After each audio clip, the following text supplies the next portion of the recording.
Aaron Whitlow. And I am Brandon Spivey, and welcome back to the Mark Out Movie Podcast. Aaron's having a little situation, if you will. I am. Today we're doing Scream 6, Aaron. It's yeah, over. Scream It's over. 20. It's over. It is finally over. Before we touch on that, I would like to mention real briefly the passing of Lance Reddick. Are you familiar with him at all? He's from John Wick. That's what I know him from. Yeah, so I known him. He was on The Wire, which was one of the best crime police procedural shows in the history of those shows. But I know him mainly from a show that your boy Joshua Jackson, is his name Joshua Jackson? Yeah, Joshua Jackson. Yeah, he was on Fringe. He was like the lieutenant in Fringe. That's where I kind of came to know him at his own from Fringe, and so I follow him on Facebook, so I love his posts. He posts like daily, like different things, especially him at his home with his dogs and things. And he died all of a sudden in his home at age 60. I'm not sure of why he died. I don't know if it's a heart attack or whatever. Seemed like he's in pretty good health. But yeah, Lance Reddick dead at 60. Thoughts and prayers with his family and friends. Those that knew him in the industry, he will be missed. You know him as John Wick as the concierge, which he was good in that role. He just he just was a fantastic, underrated actor. I agree. I liked him. I really liked him a lot in the last John Wick film. I thought he had more to do, and he brought a lot to that franchise. I think that probably goes on unnoticed, but I know he also was in Lost. Cody, my friend Cody, told me about it earlier. He was truly upset about it because he had a connection with him, He also said he was in. Well, I said he was in Resident Evil, which I didn't get to see the show on Netflix. So, but yeah, it is sad though. I mean, well, I do want moving on from Lance. Like I said, thoughts and prayers with him and his family. Moving on, I want you to be able to take a moment to rant. So we're gonna let Brandon rant about a little movie that Brandon recently saw. And go ahead, man. Say what you want to say. Say what I want to say. I really wasn't going to say anything. I mean, it's just unfortunate because a lot of fans think that, the DC kind of did too much too soon. They put the Justice League movie out there. Of course, we know all the drama that happened with that, but they didn't take their time to build the characters. But it seems like here lately, they have been taking the time to build characters. And then James Gunn comes on board and just kind of fires the OGs, so to speak. Well, most of them. He's fired The Rock. He's fired Henry Cavill. Ben Affleck has turned him down to direct a Batman movie, Brave and the Bold, I believe. So everything they have been planning is not going to happen. So I kind of made a post about it yesterday when I was getting ready to watch the first Shazam movies. Like, it doesn't matter. So it kind of kills the excitement. But anyway, I went and seen it, and I actually had a really good time. And then they set up something with the first end credit scene, and I'm like, it's not even going to happen. Why? And it connects to Black Adam, and I'm like, you son of a gun. Literally. It's like, and people come out of the theaters like, man, that was really good. It was really fun. And it's like, yeah, it was. It was a really good movie. And no one's going to go see it because they know it doesn't matter. Same thing's going to happen to Aquaman, whatever they're going to set up. And The Flash is, I said what I said. They rather fire the originals and keep the criminal. But, Is it not true? You're right. Who's staying? Who's leaving? And who is staying? Enough said. And my thing is, he's upsetting people. He's now going to direct the Superman movie. Of course he is. What if people boycott that movie? What do you do then? You got no future. You know, I don't know. It's just, I hate what they're doing. I'd rather have the old regime back. You know, I don't like it, but you know, it is what it is. This concludes Brandon's rant. James Gunn. All right, and then I have my own rant, Brandon, that I want to talk about. I do have a rant. This is new to me. Oh, yes, yes. All right, rant. So I ran years ago. Watched because like when we started watching the Scream stuff, I was like, you know what, I'm gonna go ahead and finally watch the Scream series again. Like I seen the first season, then like I seen like the first episode of the second season, and I didn't see anything past that point. And so, real quick, I warned him not to watch season 3. I told him not to watch it. Yeah. So you did warn me, and I did watch season 3, which there it is. I bring it in the top corner there. But let me talk about season 1 and 2. Because season 3 has nothing to do with season 1 and 2 at all. And season 2, what's frustrating is season 2 sets up for season 3 to continue the whole Brandon James, the whole, Emma type of story going forward. But when you reboot the series, and I don't mind that they rebooted it with like in Atlanta and did that. That's fine. But you got to tie everything back in together somehow, man. Weave it back in. And that's what I was hoping would happen. But no. Also, I felt that the series is too slow. I don't think Scream will work it doesn't really work as a series because of the pacing. It's hard to do. But the characters, I did like Noah. Noah was my favorite. Audrey, I enjoyed Audrey as well. Emma, I didn't like Emma, and I know how. I see why you hate it when she popped up in Reacher. You're like, ugh.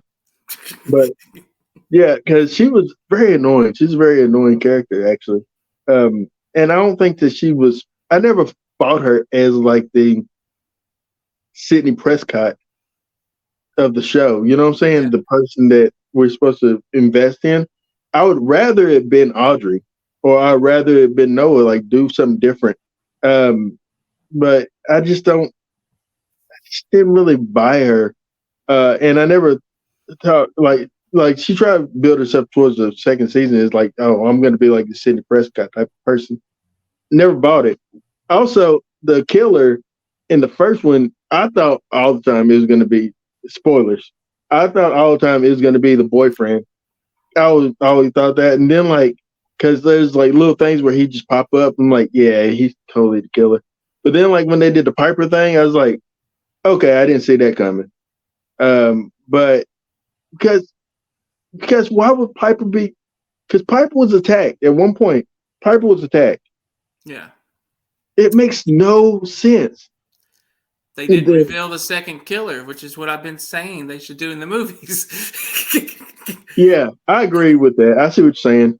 And what I didn't like about season 3 of the show. Everything for me. Well, I didn't mind the casting. I didn't the guy that played Dion in that show. He's great. And you remember him in not the Five Bloods, but you remember him in what's the one with Jonathan Majors on Netflix? I think it's The Hard Way. I think the dead fall hard or something like that. Yeah, something like that. Yeah, but yeah, you remember him, I loved him in that movie. Yeah. And so I was kind of wanting to invest in him in here. his brother's played by the rapper Tyga, which whatever. And then you had Kiki Palmer, which she was very comedic, but you can neither love or hate Kiki Palmer. That's just how I take Kiki Palmer. And then also one of the guys, Amir, that's Christopher Wall. That's Biggie Smalls' son. That's his son. That's Notorious B.I.G. That was his son. So it's good seeing him still acting, and I thought he did a okay job. I just felt like it just like the kill when they explained who the killer was in it. I thought it was just terrible. My rant is that stop wasting time with, and they did only 6 episodes, and I was so happy. I was like, oh, good, it's the end. That's how I felt. And then at the end, I was like, oh, well, that's pointless. That's pointless. This was all pointless. But I did mark out with Tony Todd in the first episode. I like that. But I'd rather the show been about Tony Todd. Just something better. I don't even mind it being like a black screen movie. That's great. Just why? Also, but why? Why? It threw me off. I was like, wait. What? Who are these people? What's happening? That's where I was. That's my rant. And that's why I felt like, and also Brandon, as you know, freaking I Know What You Did Last Summer show pretty much the same. Is like they pretty much took the same concept and ran with it. I would say though, season 3 is better than I Know What You Did Last Summer. Not by much, but it's better. It's a little better. It's more watchable, I think. Yeah. But yeah, it was my rant. It was my rant on that. Now we are going to get into the meat and potatoes of the episode, which is Scream 2023. Oh, I absolutely had a great time with this movie. I'm gonna just give you a quick synopsis as to what the movie's about. The gang from Woodsboro from the last film in 2022, the core 4 ends up in New York, and where they start being stalked by Ghostface again, and he's more vicious. He's the most vicious that he's ever been. I feel like in this film, and you have your returning characters.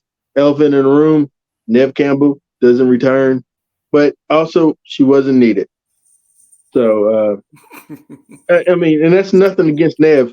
It's just I'm glad that they finally is focusing on Tara and Sam and these characters.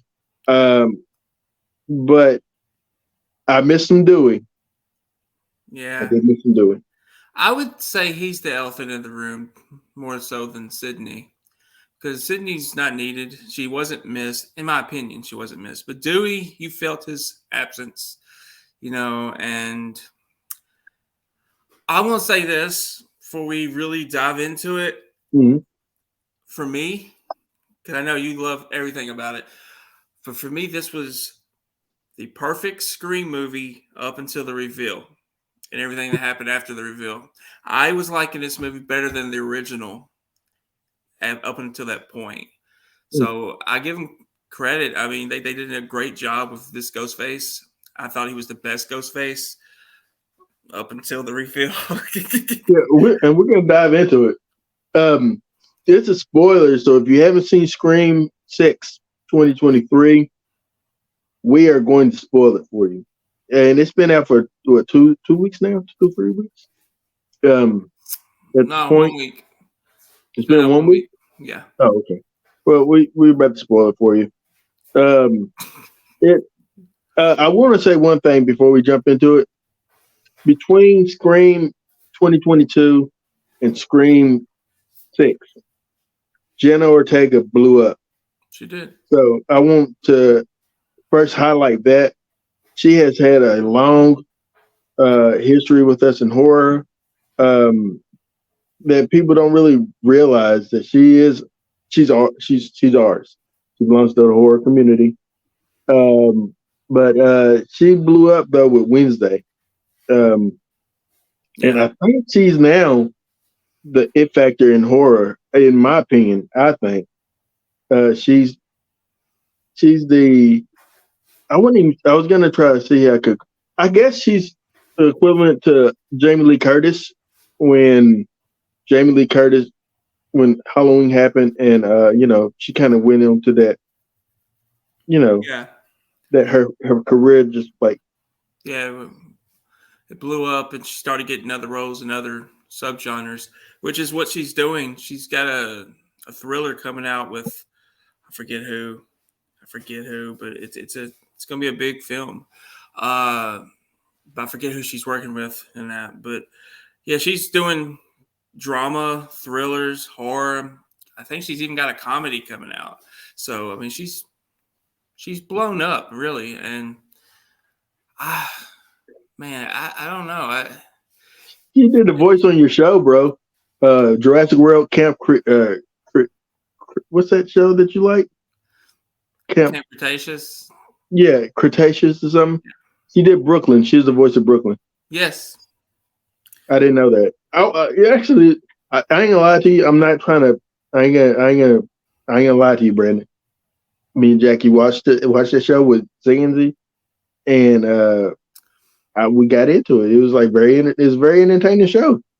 I would argue and say it's more entertaining than Jurassic World movies that came out. It really was. I mean, I haven't finished it, but I really like the first 3 seasons. Now the last 2 kind of took a nosedive in some aspects. They went a different direction, but yeah, I like the show overall. Though I think it's for an animated show that's directed towards kids. I think it's pretty good. Yeah. But you were saying about Jenna Ortega and her career. Yeah, she's just. I don't know. She's just blown up. I think she is like Jamie Lee. Like she's only. I don't know. Maybe she'll do Scream for years to come, but I got a feeling she might not think she's really gonna be bigger than the genre like Jamie was. I would say going forward in like a Scream 7 or whatever, I would argue and say that she could probably ask for more money if you want her to return, because she is, and she isn't the new Sydney, but maybe she is. Maybe her character in itself is the new Sydney, and it's not Sam. Because not saying that Sam isn't, but Sam's character is a complex character. She's she's a Sydney meets Billy Loomis. She's like that type of. She's not like a clean cut final girl. She's like, if you had a serial killer that's on your team, that's who Sam is. Yeah. Whereas I would say Tara is more of the Sydney, but she gives me off Sydney vibes more than Sam does. So yeah, I would say Tara's more of the traditional final girl, where Sam is. I like Sam though. I really like her character. I'm glad they went in this direction with her, because you literally do not know what she's gonna do. She likes killing. You can tell when she does it, but I feel she's gonna go to the dark side a little bit. Maybe not in the next sequel, but they're gonna keep her around. I mean, she's not, to me, not Sydney, but she is the star of Scream 6, though. I mean, it's all about her and what she's going through. It's about Tara and the other 3 too, but the main focus really is her. Do you which I will try to remember to ask you this question when we get to it. But the movie starts out with a phone ringing, and I love the way the phone rang, and we was at a restaurant. Yeah. And it was just like someone like getting reservations. I thought like, oh, is the killer calling? I was like, is the killer calling the restaurant? Like for some reason, I was like, I didn't know what to expect. But and we start out with Samara Weaving Yeah. as Laura Crane, who obviously she has a horror roots with the Killer series, Yeah. Ready or Not, which I love. Ready or Not, I thought that was excellent film. But yeah, like what was your thoughts on the opening and just the way that what was your thoughts on the reveal at the opening? Oh, well, I'll answer the first question. You know what my thoughts are. I loved it. I hated that she died because I'm actually a big fan of hers, especially in The Babysitter. I like her Ready or Not as well, but I like her more in The Babysitter. You know, not so much the sequel, but that first film I really did enjoy. But so I liked her. I just wish she could have been in the movie more because I feel like she just adds depth to anything she does. But I like the kill. I like the reveal. Ghostface takes his mask off, and it's just, I was like, whoa, they're changing the formula. I like this, but not so fast. Yeah, um, Hey, let he me tell you with that Brandon, I thought first my first thought was, wait, is this a movie? Like is this like, are they? Because when he took his mask off, I was like, did this really happen? Is this like a movie? Like, are they like shooting like a scene or something? I thought it was going to reveal to be like a fake out or something. yeah. And then like I'm like, oh no, no, no, he killed her. Oh, he killed her. Oh, he's walking away. And then I was like, is he Ghostface? Like what? Like what are we doing with this? Like, and then like when I see him meet Tara, I was like, are we gonna know who Ghostface is the whole time? And that's what I thought was gonna happen. I was like, oh wow, that's really unique. Yeah, then he gets to his apartment and he gets a call from his roommate, who's supposed to be the other Ghostface that they're planning to kill Tara and Sam and the other and what Mindy and Chad. That's the plan To finish Richie's to film. finish Richie's movie. Yeah, and so he's gonna play a little hide and seek with his caller, who turns out to be the real Ghostface or a different Ghostface because you really got two going on at the same time. Yeah. But I do love the fridge scene, and that's straight out of Friday the 13th Part 2 when she opens the door and sees Mrs. Voorhees' head. I mean, except this is like a whole body cut up. I love that. I mean, that Uh, was the first time I've ever seen Scream do something like that. as, Like, a direct homage, like yeah, and yeah, well, the Ghostface, like I said, is more vicious. yeah, Also, I love the cameo from Kane Hodder, yeah, uh, absolutely. doing like that was the perfect way to, because everybody's waiting on you got to have a Jason Take Manhattan. You got to have a Jason Take Manhattan uh, uh, reference or Easter egg or something. And I thought it was going to be later on. I thought for sure when they talking about decapitations, I thought for sure that the one kid, the new Dewey, if you will, um, It's stretching. but hey man, but seriously, I mean, he adopted Dewey. He inherited Dewey's plot armor, his invincibility. But Yeah, we're gonna discuss that. but so yeah, so but nevertheless, I thought for sure there's going to be a scene where he get his head knocked off, like in Jason Takes Manhattan. But no, the actual scene of Jason, and it was a scene when when he was on the boat on his way Yeah, to Manhattan, right? Yeah. yeah. Was that Kane Hodder's first? His No, first Jason was like the New film Blood. prior. Yeah, Okay, yeah. Jason versus Carrie. Jason versus Jason versus Jean Grey.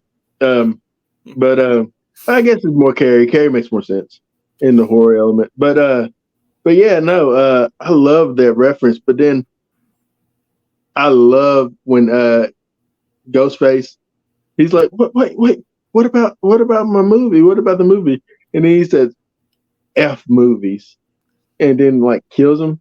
Yeah. Uh, And at that point, I was like, if it had been Stu, I could see that I'm gonna always go back to Stu, and there's a reason I'm going to Stu this time.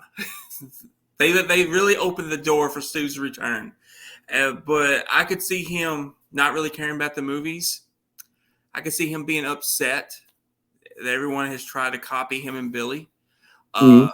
So, of course, that's not what we get in the movie, but I love the line. I love Ghostface's attitude. He's menacing. He's very angry. You just don't know why. But and I will say, when we get to the reveal, it makes sense why he is angry, or they are angry, as it turns out to be. Yeah, But I just love how outraged Ghostface is in this movie. I do. yeah. I absolutely love it. Um, so so there is so after this scene, after the murder, we catch up with Sam, who is in therapy, Mm-hmm. and it's too much for the therapist. He's like, I tap out. Yeah, Uh, I tap out too. yeah, yeah. It was like, um, I'm trying to see. I wish I could find a screenshot of the image that you said you thought you saw. It wasn't him though. It was the directors. It was Kurt Okay. Cobain. They were dressing like Kurt Cobain. Oh, okay. Okay. Yeah, I looked it up and I found that out. I was like, man, but the face looked like it was Matthew Lillard on that subway. I Um, mean, it made me do a double whammy. So I was, a double whammy? You mean a double take? yeah, I call them double Okay. whammies. We call him. Okay. Well, you can do that. So Christopher Stone, Dr. Christopher Stone, played by Henry Czerny. Czerny. I know him as the villain in the Mission Impossible film. Which one? I want to say it might be the first one. I want to say it's the first one. No, that's He John was, Voight. huh? That's John Voight and Well, which one? No, John which one? Renault. No, which one would they burn? When they burnt Ethan Hunt? He was the guy in there where they burned him, and pretty much let's say that him and his team is gone rogue. Maybe it's Rogue. Yeah, Rogue Nation. I think it's I the one don't with it. I don't remember too much about that. That's the fourth one, I believe. I don't remember too much about it other than his run. No, he was in Mission Impossible. Kittredge in Mission Impossible. He was also in Ready or Not, Clear and Present Danger, Pink Panther. Later, yeah. So he's been in some things, but yeah, the I just doctor don't. pretty much was like, "Hell no, I'm not going to deal with this lady. No, no, no, no, no." So I mean, yeah. I mean, her dad was a serial killer. She likes how it feels when she killed Richie. I mean, yeah. I think I'd be tapping out too. This is not someone you want in your life. Whether you're trying to help them or not, they like to murder. yep. Essentially, they like how it makes them feel. So it's why I say Sam eventually is going to go to the dark side. So it'd be full fledged Ghostface. I think she will. I think, my personal opinion, I think she's going to team. They're going to bring Stu back.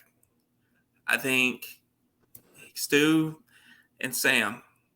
But I won't. But in that case, I honestly want them to subvert it where they don't die, but they live. Or I something mean, like that. you bring Stu back, you can't kill him. I mean, you got to see how he survived. Yeah. They got to show that. And what he's been doing all these years. But so after she meets with her the therapist, let's gonna jump into like the meat and potatoes of it. They kind of find out that there was a murder and the ghost face was on the premises, and that's when the detective alerts them that her ID was found on the scene. Yeah. And tells them to come down to the station, but while they're on their way, they get attacked. And this leads to one of my favorite sequences. I can't wait to own this movie to watch the scene again. The grocery store, the little convenience store. scene is so intense. It's so uh, it's actually very like you know very uh, thrilling. You know what I'm saying? Yeah. Like suspenseful is the word I'm Yeah. thinking about. But what were your thoughts on that scene and that whole little thing? Well, it kind of reminded me of Jason Takes Manhattan when Jason's on that subway. Oh, no, not subway, the restaurant. Was it the restaurant that he just kind of barges into? Mm-hmm. Um, and somebody gets in his face and he's going to put him down. And it's when he threw Ken Kirzinger through like on the grill. Yeah, The other Jason, he threw the other Jason onto. yeah. So it reminded me of that scene a little bit, but I love when Ghostface gets the gun. It's like, no, no, no, no. And it just blows him away. It's like, I was like, man, this Ghostface will use anything and everything to his advantage. And he's going to kill you. No doubt about it. He ain't waiting to the final act. If you get in his way, you're dead. Or I'll talk about that too at the end. Yeah. But yeah, and then like they end up getting out and getting free. But then was the next attack is the next attack the apartment attack? Yeah. With this, the setup is they decide that it's better to bunker together. Mm-hmm. Now Sam is dating the neighbor across the street. In the apartment, you have Chad, you have Mindy, you also have Tara, Sam. We have Quinn and Anika. I think that's about it in the apartment. And I love the dude that's who's Paul, but that guy, he's there. Yeah. But yeah, so you have them in this apartment, and Sam's love interest, if you will, is across the hall, and he sees Ghostface in Quinn's room, which at the time you're like, oh Lord, she's about to, she's not aware that this killer is there, and next thing you know, finally get their attention and see that she's getting murdered. But what you hear is like the noise and they think, oh, because she's very sex positive is what she calls herself. Yeah, positive. Yeah. And so you think that she and Paul is just doing what they do, and which was also, I thought that was actually very terrifying. Actually, that the thought, like in that scene, I thought for sure, like how like scary that is that somebody's thinking that you're doing something but you're actually being murdered. It reminds me of in Halloween when PJ Soul's character was getting murdered, and talking to Jamie Lee Curtis on the phone, Lori, and she thinks that she just her and Paul. His name, was that Rufus? No, Paul is the name of the other guy. Other lady. I think the whole attack scene while they're in the living room and she's in the bedroom was a play on Halloween. But I don't want to say too much because we're not there yet. Yeah. So I'll leave my thoughts up here for now, and I'll get back to it with that particular scene, because. But yeah, so she comes out the room, she's bleeding and she's coughing and she's been stabbed and look like throat slit, and she falls into, I guess, Anika or one of them. It happened so fast, but then Ghostface shows up, stabs Anika, turns it. Don't he turn it or rip it or he does something? Yeah.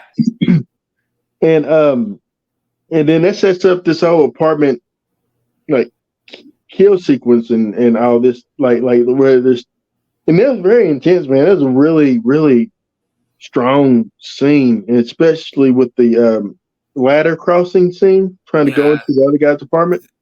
that reminded me of a movie called Judgment Day, which had Emilio Estevez in, I remember that. and Ray kind of slung the ladder. But in this situation, she's on this ladder climbing. Everyone's made it safely. Ghostface is there shaking it. Oh man, it was so intense. I was like, oh man, this is going to end so bad. But you didn't want to look away because it was so enticing. It was so suspenseful. And I gotta say this: Ghostface just went full on Jason in this movie. Like Absolutely. early Jason, like not Jason Takes Manhattan, even though he was menacing in that, but early Jason was so menacing, so relentless, and I got that vibe from this Ghostface that he was like that. But yeah, that scene, oh man, that was, and the aftermath of her falling. Yeah, the when the moment that they're trying to urge her to keep crossing, she's bleeding, she's dying, she's like losing blood. And so they urge her to keep crossing, and then the moment that they stop and kind of look back, and that Ghostface is on the other side of that ladder, and he takes that knife and stabs it into the windowsill, and then starts buckling the ladder, and you're like, oh Lord, and you're like, oh my goodness, that's terrifying. He's not playing around. I said to the person sitting next to him, I said, yo, this is where I would have died. I would have died. I know that's just like I would have. I would have. It would have been me, man. It would have been curtains. I don't know I don't know about you. I know when I was growing up watching these type of movies, they would always compare Jason and Michael. What is the difference? And I have to say this: the difference is Michael toys with you, Jason does not. He comes after you, and he does not stop. There is no toying. He doesn't play games. He's like a shark. He knows one speed, and that's it. And that's how Ghostface was in this movie. And I felt like in all the other movies, he was like Michael. That he plays with them, he toys with them. But in this one, he doesn't. He's a shark. And he's not with the other Scream films. Ghostface, for the most part, was very clumsy. You think about Stu and Billy, especially Stu. Sidney beat the heck out of that man. With like spikes or plants or whatever bases, just like, and then like he fall, he'll pratfall and all that stuff. But like with the last few films, I think that Ghostface was more. I think this is the most menacing he's ever been. Like I felt like in here, like he was actually terrifying. He wasn't a joke. He was not a joke. He's like if you come across him, you will die. Yeah. But what we have after that? What's the next attack? What do we have? Well, I think they get to the police station and we meet Kirby again. Oh yes. I wanted to ask you though about her. Did you like her in this? Did you feel she was too different? Well, I thought they try to keep her a little bit more mysterious. She didn't really talk movie quotes like she did in the other film, but I'm glad for the most. Honestly, out of everybody that is, that you would call a legend? What do you call a legend?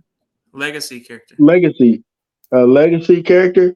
She's my favorite one that has popped up in this film because I'm over Gail.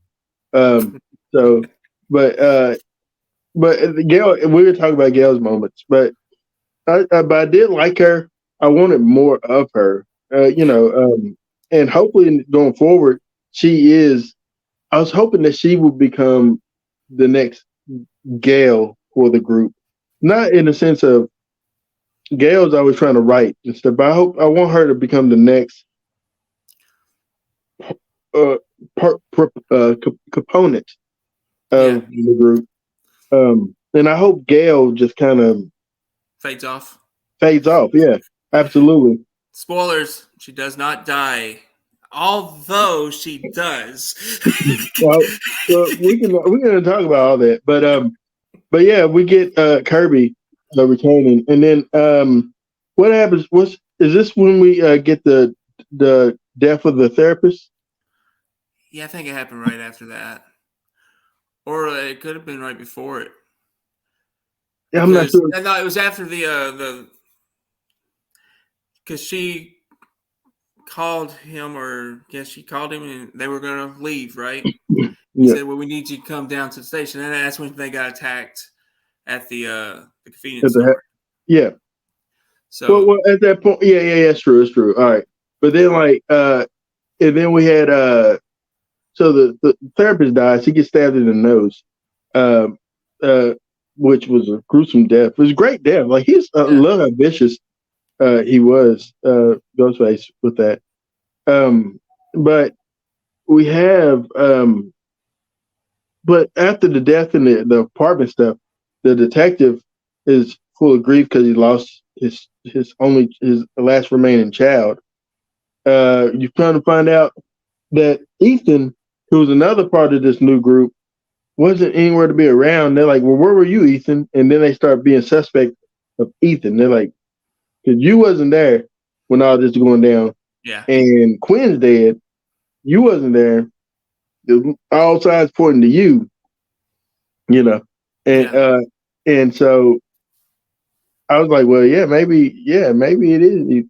I kind of gave Ethan gave me vibes, um, but Give you vibes. he did. What did we have after this? See, they get to the police station. I think at that point, the main I forget his name. The detective wants Bailey. to Bailey. Okay, he wants to check on Kirby, make sure she is who she says she is. Mm-hmm. So that they setting up the mysterious Kirby character. Is she really okay? Is she mentally stable after surviving Scream 4? But I think that's when Gail shows up, if I'm not mistaken. Yeah, And she wrote and another book, but it wasn't the book she said she was going to write. no, it wasn't about Dewey. And I'm upset about Gail. Anyway, I mean, um, is it okay to She talk seemed, about what? yeah, she seemed money hungry. But Well, it wasn't just that. It was she had a new boy. oh, I she mean, moved on fast. yeah, I mean, it was like, I mean, Gail decided to try some brothers. Um, but this is like 6 months after Scream 5. I mean, I don't understand how you even people, do that. people, people mourn differently, and she mourned by I'm getting it. aware. I'm aware. She mourned by getting in with a brother. But anyway, which was is pointless. I mean, bro, you did nothing. But anyway, I do want to mention. So Gail, so Sam goes to punch Gail, Yeah. and Gail blocks it. Call back to Sydney getting there, but then like the new Sydney, in my opinion, Tara pops her and Yeah. gets her. That's great. But, Yeah. I like that it was a play on the first Scream. Like, it wasn't her first rodeo. She was prepared for something like that. But you basically got two final girls you're dealing with now, not just one. So I like this scene. Also, Gail gets things done. She finds out about the lair of the people that were planning to do this. that's what I want to get to. So we can go ahead and jump there. So we have they go to this museum of Ghostface, Yeah. Cynthia, a layer that had every possible, like so many Easter eggs, every possible, like everything. They mentioned Roman. They have Roman stuff there. Finally, not saying because you got to acknowledge that he was a Ghostface. But they had his stuff there. They had a TV to kill Stumacher. They had Billy Loomis's shirt. I think they had killed Stu Martin, right? Yes, because Uh, Mindy brings it up. If you believe, yeah, which she was basically saying, I kind of think he's still alive. You're throwing it out there, and you you're opening up worms there because like so many want him back. Matthew yeah. Lillard wants to come But back. it shows dead 1996 or whatever, but it had question mark Yeah, by his name. so Didn't they're they also leaving it have a open. question mark with? Did they have a question mark by uh what's the name Roberts from the Four? I didn't see one, but I've heard people talk about it. And the director said there's always a way to bring her back. I don't know how, but honestly, I don't. Didn't she get shot in the head, or was it No, just the she chest? didn't. She got shot in the chest. Okay, okay. Um, but she got shot, but then she Yeah, got I know shot she in got the chest. shocked. I thought But Sydney shot her in the head. no, she shot her in the chest. So okay, it's possible. In this franchise, right now, the way Yeah, things are going, it's very Mickey's possible. dead. Mickey is dead. He got shot in the Mickey, head. yeah. I also like the what they said about Sam. Grandmother was a serial killer. Father was a serial killer. They just opening the door for her to take on that mask. Hmm. It was coming. You knew it was coming. Yeah. She's gonna put that mask on. She's gonna Well, like it. but the layer, what I loved about the layer is that they had so many different things in there. It's just like Easter eggs galore. Like Yeah, I love that. I want to spend more time, and I actually really want to spend more time in there to see what I was there. Like it's so.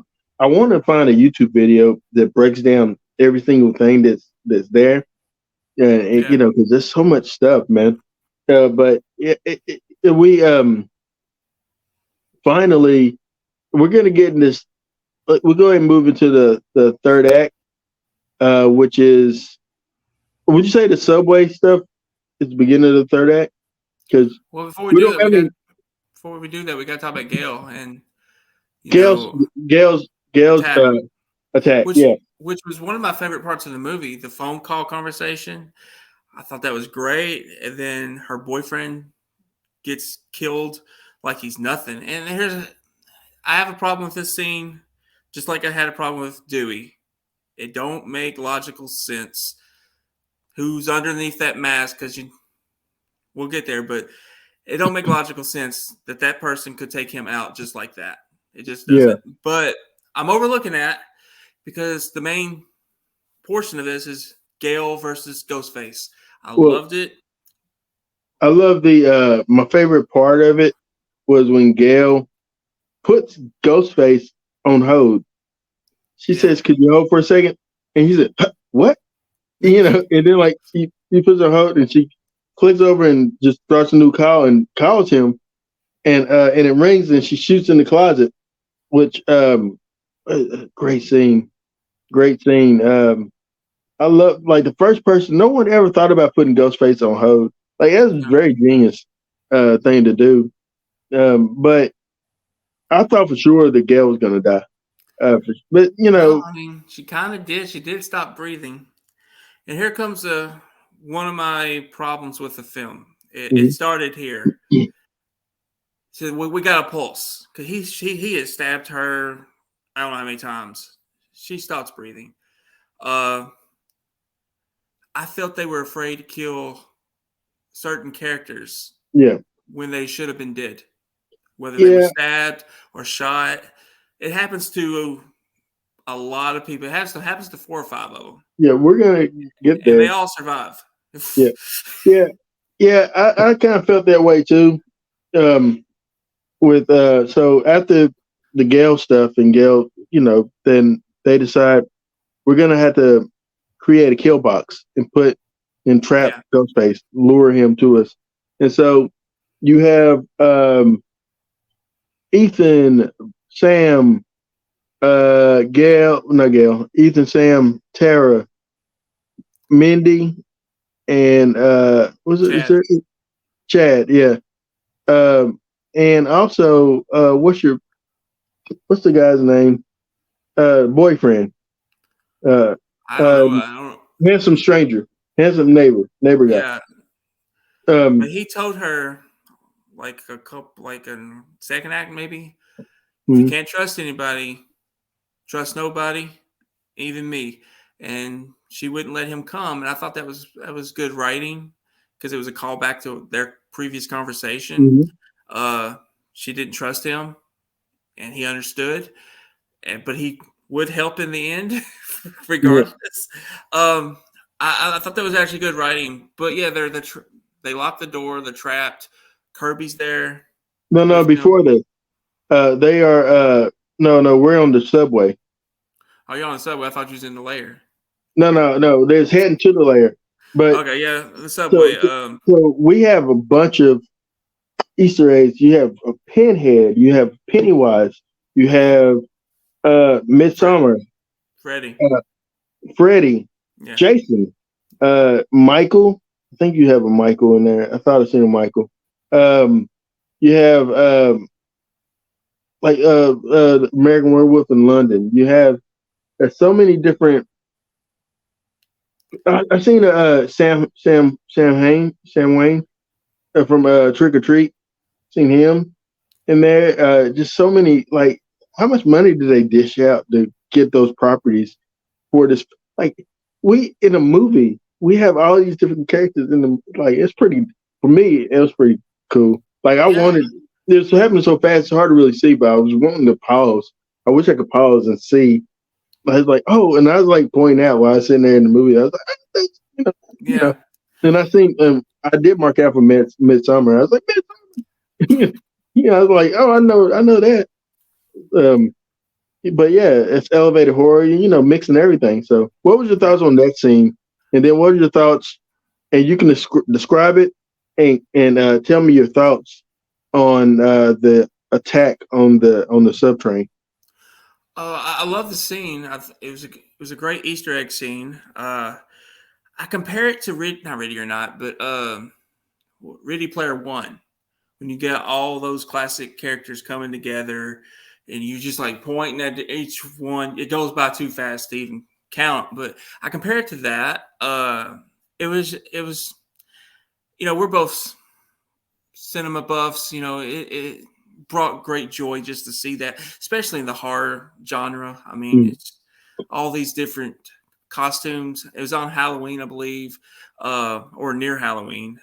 So it brings a smile to your face to see all these characters on on the subway. As far as the attack goes, I thought that was so suspenseful how they did it. The With lights the flicking lights. on and off, Mm. yeah.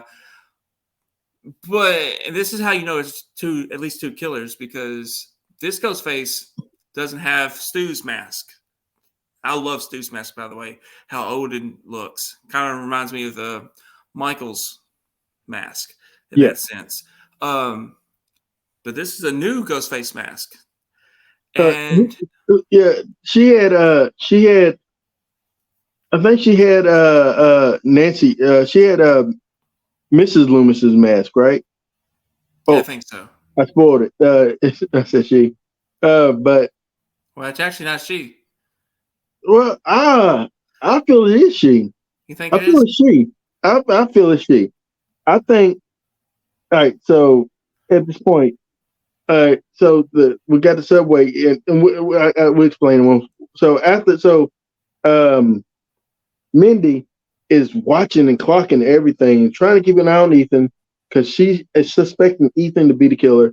But there's all these ghost faces on the train, and the lights going on and off, and one of them keep moving and focused on her, and she gets stabbed, and she gets stabbed in the public around people, and there's nothing that anyone can do about it. Like there's a lady, I think she's asleep.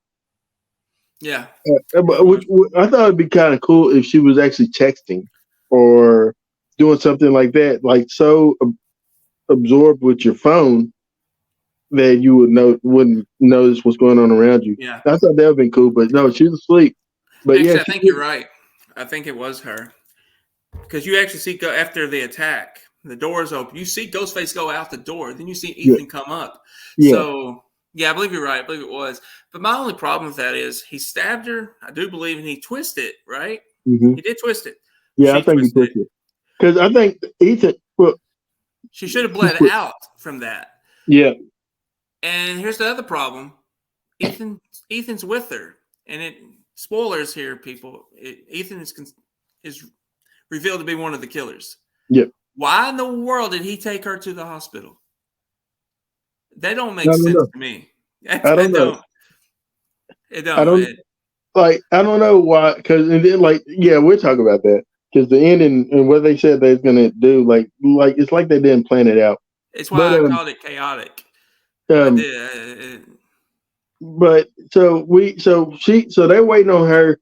Now they made it off the train. So they got separated. They're on different carts. Yeah. And so they done made it back to the lair, the Ghostface lair, and they're locked in. The detective calls and says, "It's Kirby. Kirby's the killer. Kirby, da da da." And so next thing you know, that's when the lights go off in there, and then they're trying to look for Kirby. And at this point, we have Chad, Tara, Sam, and Kirby all are there. Kirby's missing. So, and this is now Sam got the call that Kirby's the killer. Yeah. But at the same time, Tara and Chad are hooking up essentially. But then Chad starts to beat up Ghostface, and then another Ghostface comes, and they start stabbing Chad to death. Yeah, there's no way he survives this. I mean, you can compare him to Dewey. Hello, Bilford. You can compare him to Dewey, and I know people have, but Dewey didn't get stabbed like that. He got stabbed in the back. Dewey got stabbed in the back. Not like the front that. He was stabbed like Julius Caesar getting stabbed. He was like they was like going ham. Yeah. On him. Like it like he was spitting the blood. Like I thought for sure. I'm like, oh, and I was like, they're killing Chad. I'm like, oh, it's a commendable death, I guess. Although he would have been considered in the trope. There's the and don't be offended with the word, but not the magical Negro, but the sacrificial Negro trope in the horror is that there'd be like this one black character that dies to save the white characters. If you think about what is it? Nightmare on Elm? No, Friday the 13th. Part. Which one's fake Jason? 5. You remember the guy, the biker dude? Is that the one with the biker dude that survived? The black guy that survived? Part 3. Survived, and then just come at the end and get his hand cut off and end up getting killed.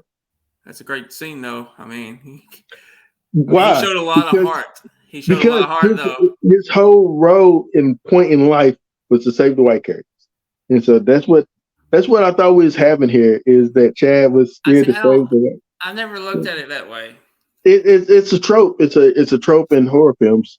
I'm not disagreeing that it is. I just don't look at it that way. You know me. I don't look at racism that way. I know, but yeah.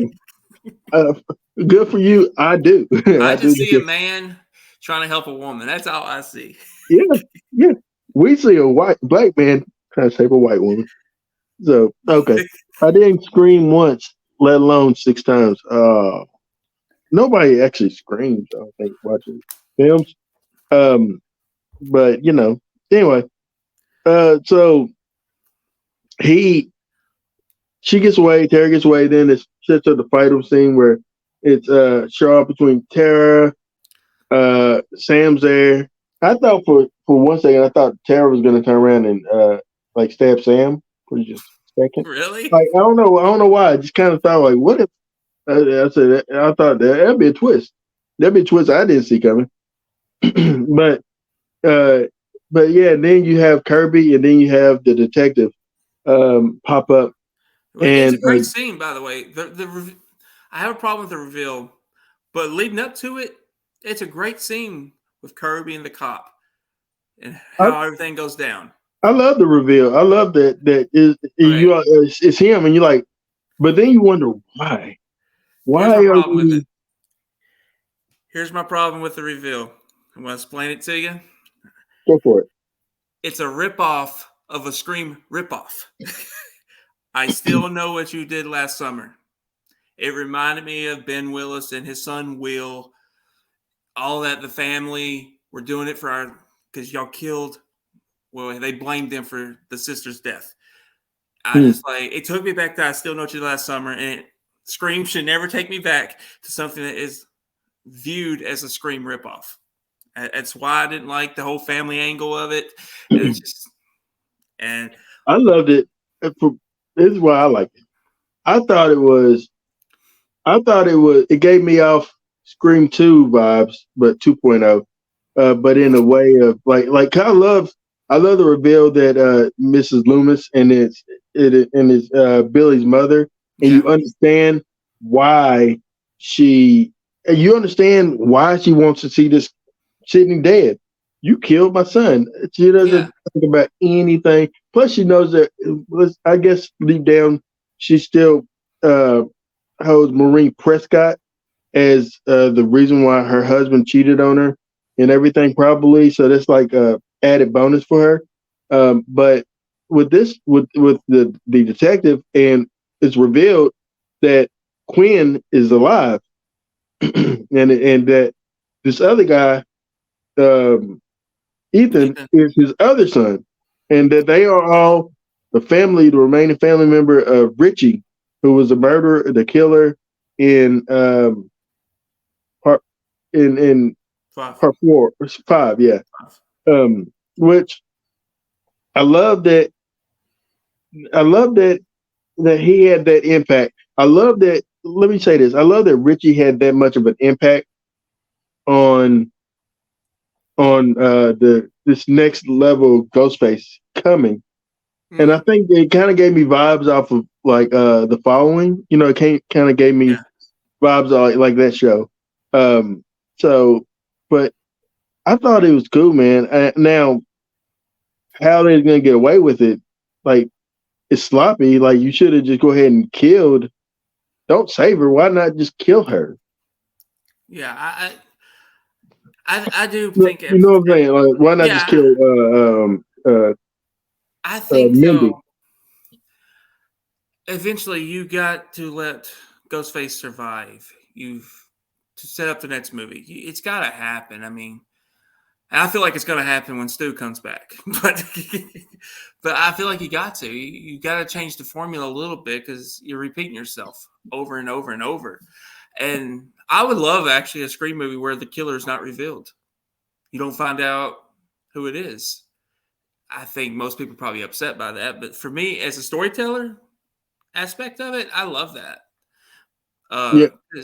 It would take me back to the original Halloween where Michael survived. He just disappeared. You don't know what happened. I would love something like that to happen at the final minutes of Scream. He just disappears without the reveal. I think that would have been pretty cool as well. I think that the reveal that it was the detective is the father and that these are the siblings and their family is murdering. I didn't hate it. I thought it was good. And then but at that point, which is where my mind was at. I was like, okay, now we know who the killers are. I'm thinking now it's time to see Sam do what Sam do. And that's where I was at. I was like, okay, now we got the reveal, we got the why. Now it's Sam's turn to shine. And I was hoping, and I love that they went that route where she donned on her dad's outfit and became. That was good. That was good. And I love how methodic she was with stabbing the detective in the arm, like it's like ching ching ching ching ching, and you're like, oh my goodness, like it hurt me to look. I was like, ooh. She was having fun. Oh yeah, she's having a blast. And then like Tara, go ahead. I'm sorry. Go ahead. I was just saying, then Tara had her moment too with Ethan. Like where she stabs him in the mouth and turns it, because that's what I was gonna say. So Ethan's. I think so. The detective is the blunt force kill Ghostface. So I think the supermarket was him. I think the office, the therapist office was him. I Yeah. think the obviously the opening kills. I think was him. Like he, I think that he was the one that killed. Yeah, he was the opening kills with the Ghostface at the very beginning, plus his roommate. I think he did that. Um, but I think Ethan was the apartment in killing of the girlfriend of Mindy. I think that was Ethan. And then after that, I think that most of it, like you said, I think most of it was Quinn. Yeah, she And had. so, like you said, that's your issue with Quinn taking down this big dude that's at Yeah, Gail's house. I don't buy it. Just like I didn't buy Amber taking down Dewey. But of course, this is a little bit different because Dewey got a phone call. He was distracted. This dude wasn't distracted at all. She just came up behind him and just took him out. It was just like, really? When it's revealed, it's like, really? But at the time, I was like, man, this Ghostface is awesome. I love what I'm seeing. But then it's revealed that she's wearing that mask. I was like, ah. Kind of took me out for a second. But, Are you talking about Quinn or Amber? well, both. But more so Quinn. I don't buy her. I don't think she could overtake Gail either. Honestly, she didn't look like she was much. I know that's not. You shouldn't judge that, but she really didn't Yeah, I look think like she could do too much. and that's what one thing that they do with Ghostface is they want Ghostface to look a certain look, so people can't Yeah, be looking like, oh, well, maybe it is this person or that person. So I love that. I love that when they are in the costume, the Ghostface in itself, the costume is a character, yeah, and it's not so absolutely. much, Ghostface. That's why we always will refer to Ghostface as he, because he is Ghostface, and then you have the voice that is another layer of Ghostface. But yeah, I, but I love that at the end. I want to say, so we have them killed, right? They're Hmm. dead, and then the survivors survive, and we kind of find out that Chad survived, which I call BS. But I laughed. I was like, I just laughed at it. I was like, yeah, they're trying to make him Dewey. yeah. I did like him better in this movie, though. I thought he showed more personality in the Uh, movie this time around. he's Cuba Gooding Jr.'s son. Yeah. Yeah, I didn't know that, but now I cannot not see that. Um, but I do want to say that I think that maybe they didn't kill him or kill them off because in the next one they are going to kill them or kill at least one or two of them off. And I think that they wanted to make it more because if you start to love this guy, you start pulling for his character, then his death is going to be that much more impactful. Yeah. Although Dewey, we had 5 movies to build a love for Dewey, and you killed him off. And And we they were even only brought at that him up. for He was the fan favorite, and that's true. He was the fan favorite. And I love the whole Sydney's the final girl. Dewey was the fan favorite. Where does that leave you, Gail? yeah, you know. yeah. Um, They mentioned, yeah, I love that. but what I was going to say towards the end, Mindy shows up running, not showing any injuries, really, no results of it, just a bloody T-shirt. I'm like, man, they gutted her and they twisted it. She shouldn't be able to run. Yeah, But what I really want to focus on, though, was Sam looking and at the Tara, mask. then looking at the mask. She drops the mask, but she really thought about it. You could see, I could do this. Yeah, what I was hoping for. I mean, that's what I want to bring up. I'm glad you brought it back up. So 2 things. One, I was hoping that she would keep the mask, or I was wondering maybe she went back to get the mask, or maybe also the next killer coming forward. So let's say Stu Macher goes and retrieves the mask. Um, after they walk away, Stu's in the background, which I would have loved to see some more like another Black Boot I walk thought that's what they were gonna do. walk Someone, up and just see the hand get down and grab it, and you don't see it. I'm like, oh, that's great. Um, but they didn't. But then another thought I had was, what if going forward they introduce a new mask, go in the series, like not that Ghostface mask. They go a different route. Well, well, and it's not a Ghostface they could always bring back that Scarecrow mask that they never did use. that they never did use. I don't see them being in New York this next time around. Um, Yeah, it'd be very interesting to see where they go back. Where they go. mhm. I mean, do you go back to Woodsboro again, or do you go somewhere different? I don't know, but I'm very interested in moving forward with this franchise. Yeah, I mean, I do really like the movie. I thought the ending was kind of chaotic. yeah, I understand. What did you think about the end credit scene? Yeah, I saw it. I looked it up because Dawson was like, "Is there an end credit scene?" I was like, "Well, I'll look it up." And they said, "Yes, there is." He hated it. I actually loved it. Not I every thought, movie needs to have an end credit scene. I loved it. I mean, yeah, it's I laughed. I like audibly laughed out loud at that scene. Um, let's go ahead and give our marks. You ready? Yep, I'm ready. All right, I'll let you go first. So we're gonna All end on right. the handout today. You know, on Letterboxd, I gave it 4.5 because of the chaotic ending.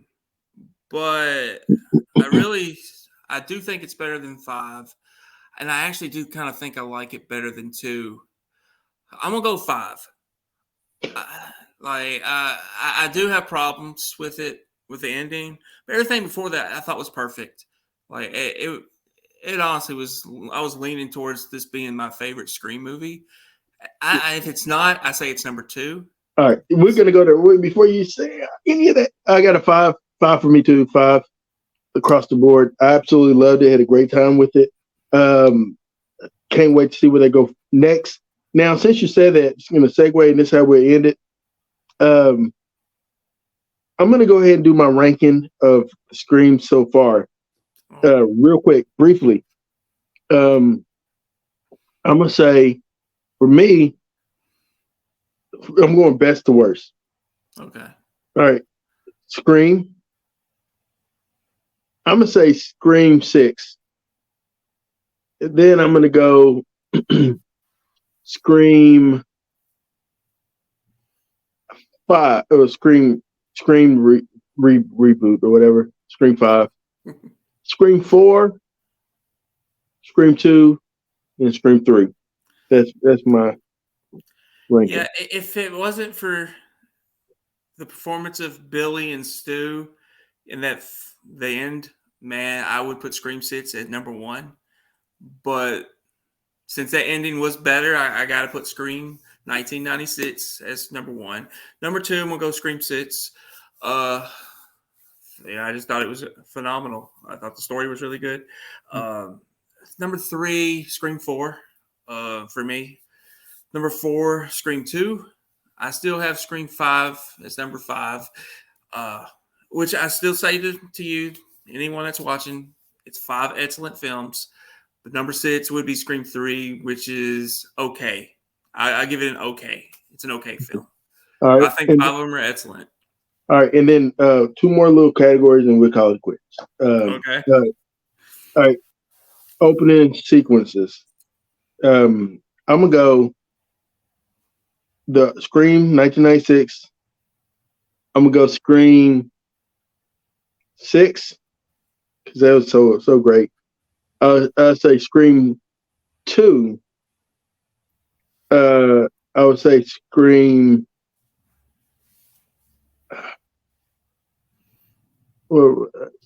5, and then I would go Scream 3, and then Scream 4. 4. Yeah. Okay, I hadn't even thought about this. So, but on top of my head, best opening, number 1, Scream 6. They changed the formula a little bit, so I like that. Plus, you got more than one kill, so you know. I really liked how they opened that. As number 2, Scream, 1996. 3, ooh, two's really good. But you know what? I'm gonna go 3. I'm gonna go Scream 3, Killing Cotton Weary. I thought it was a classic opening. As a gut punch. Yeah. Yeah. Ooh, 4. Oh, I gotta go Scream 2022. Tara's the way she was attacked and survived. 5, Scream 2, which is an awesome opening in its own right. I mean, it was great. The only one I don't like is, Scream 4's opening. I thought that was pretty bad, but everything else was really good in that movie. So that's my numbers for best opening. Okay. And then the last thing the category is we're gonna do the Ghostface. Who the like Ghostface killers. We're like the reveals, So I'm gonna go Scream 1, 1996, best Ghostface, completely Billy Loomis and Stu Macher. I'm gonna go Scream 2, Mrs. Loomis and Mickey. I love them. I'm gonna go number 3.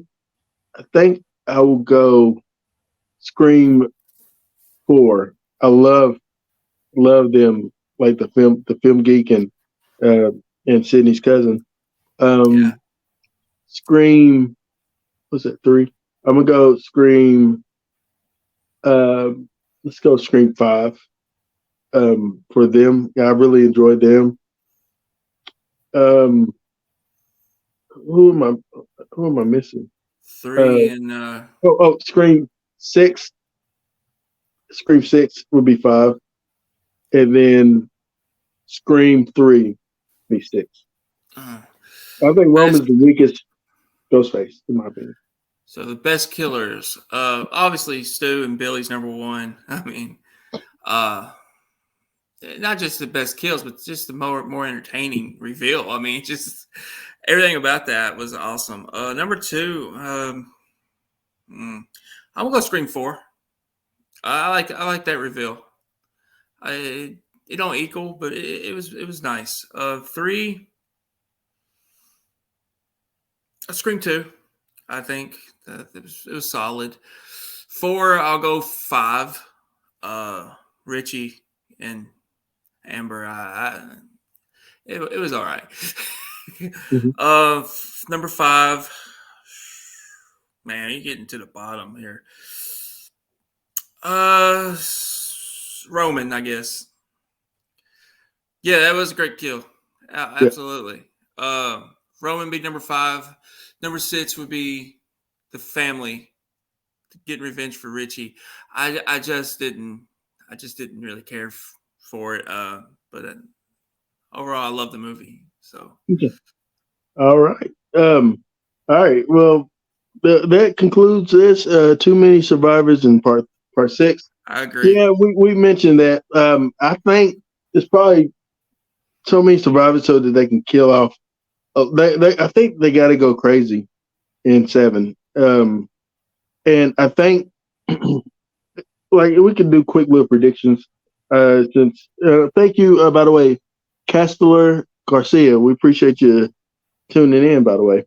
But I believe my predictions for 7 is that Stu Macher will make his return. I think that the secret. I think we're gonna have 3 Ghostface killers. That's one thing. Well, this is the first time we had 3. I think. Yeah. In a sense, but I think we're gonna have 3 again. I think we're gonna keep the same formula. Maybe I think Stu Macher. I think we have the best of the Ghostfaces. I think so. I'm thinking of Stu Macher, and I think the Jill. Roberts. I think she's gonna be the one that you like. Oh, she survived, type of thing. And I think maybe we'll reveal that Sam is like, and maybe that's what they're trying to do. Stu is trying to coerce her into becoming a Ghostface, becoming a killer. and maybe like it'd be kind of dope where they where the whole movie is actually Sam committing murders, and that uh and as a Ghostface, but I don't know. That's just that's my predictions. I might be totally wrong, Do but you predict Sydney returns for 7, or she still I holds think out? I don't think we need Sydney, but if we have Sydney, I think Sydney will return only if for some reason she finds out that her cousin's still living. That would make sense. It don't really Yeah. make sense for her to return now. But if Jill's alive, that makes sense. Stu is back, that makes sense. But for this storyline that's going on, it don't really make sense. It makes sense for Gail because she's a Or if reporter. Gail dies, then she would. I can see her coming because Gail's dead. Yeah. Predictions for me, as far as killer, I'm just gonna go one killer. Stu Uh, Macher returns. Leslie Mocker is out there. So she is the mother. She's Stu's sister, right? Is what I'm understanding. Sam to trade Sydney for her sister Tara if she gets kidnapped. Hmm. Hmm. That's I don't. interesting. That's interesting. What if also? Because I always thought, and what if this was revealed? And I know we got to end, but what if this was revealed that I always thought in Scream 3 that there were still two killers, and I always thought that Kincaid was one because I always Her husband, yeah. So what Sydney's if husband. Kincaid was a killer? They I got away with it, and it becomes revealed that he was helping Roman all along. He just got away. He's the only one to get I away. that is also one of my predictions. I was going to say that I think Mark is going to return in Scream 7 with Sydney. I think if That'd be kind of dope. with Jamie Lee, Yeah, Jamie Lee is a therapist. I that, that'd be a nice little callback for Halloween. I mean, she got her own mother to appear in H2O, so Janet Lee. So that'd be kind of cool if she did don't know. something like that. It would be awesome if we actually really cross into some other territories. Like I would love Heather Langenkamp to pop up uh, in some because and that's kind of Yeah. a big homage to Wes Craven because she was his original like type of final girl. And I would argue and say she was a better final girl than Laurie Strode was. She at least fought Freddy. So Yeah. And I'll um, make another prediction. If they do turn Sam to the dark side, it'll end with her killing Tara. ooh, That's how the movie ends. Maybe similar to something like in Psycho, the shower scene. ooh, that would be interesting. Where you end it with terrors. So instead of beginning with the death of the most famous person that you have in the movie, the last death that you have in the movie is the most famous person. And Yeah. so, you If know, she turns, I see that kind of happening. Because, because you could Jenna's probably going to get only, expensive to keep yeah, around. the future Scream trilogy has to be about Sydney's teenage kids. Yeah, yeah, I can see that. But I also think that Sydney, they kind of ran the gamut with the Sydney storylines. I think now they're going back to everything is about Billy Loomis and connected to Billy Loomis. And I can see Stu Macher being jealous of like, what about me? What Yeah. about and I can really see that. Like that, I think I think you could see him with maybe scarred up face from the television. Um, but like maybe he's the one that's created the cult of Ghostface, which It is who basically a cult now. yeah, who helped radicalize Richie and and Amber, kind of helped them to become who they were is Stu. So it has been Stu Yeah. since since Roman, I guess. It's been Stu kind of feeding the beast. Um Scream again for Scream 7. What do you mean by that? I wonder. I think it means the title. Scream Again.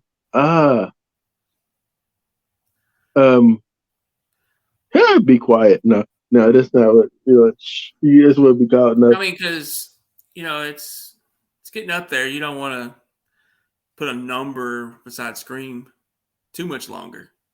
Yeah. I like that they did it for 6. 6 feels different. It felt like instead of and they could have said Scream in New York or something like that. But they've been LA, they've been Hollywood. They did that. They've been New York. They can go abroad, Scream in Rome or Scream in like abroad somewhere. On vacation on a yacht, Scream on a boat. I would stay away from the boats. Yeah, but there's not so much you can do on a boat. Scream 6 was more action oriented. I agree. Scream 6 felt it had the rawness of there's certain scenes that kind of remind me of Death Wish, in that kind of visceral type of nature. Yeah. But yeah, we got to end this podcast. We've been going for longer than we should have, but we're just talking Scream. Thank you all for joining us. I don't know what we have next week. It's your pick. I think Scream was my pick, wouldn't it? Are we doing? Yeah, we'll see. We'll discuss it. But go ahead. Can you read that for me? Glad they showed in Part 6 on TV, Friday the 13th, Part 8, and the Invasion of the Body Snatchers. Yeah, that was really good. I loved how they called back those. But yeah, we was wanting to do Kevin Williamson one eventually. Oh, sick! Yeah, that was gonna be my next pick. Okay, but yeah, so we might do something other than horror coming up, and then get back into some more stuff. But in the meantime and in between time, what do we want people to do, Brandon? Well, if you like this episode, click like, click share, and subscribe to the Markout Movie Podcast channel on YouTube. Yep, and we thank you for watching. Be safe. Have a happy Irish Day. There you go. Yeah. Then just be safe and drink responsibly. You're gonna drink. In the meantime and in between time, Aaron Whitlow. I'm Brandon Spivey. Thank you for marking out with us.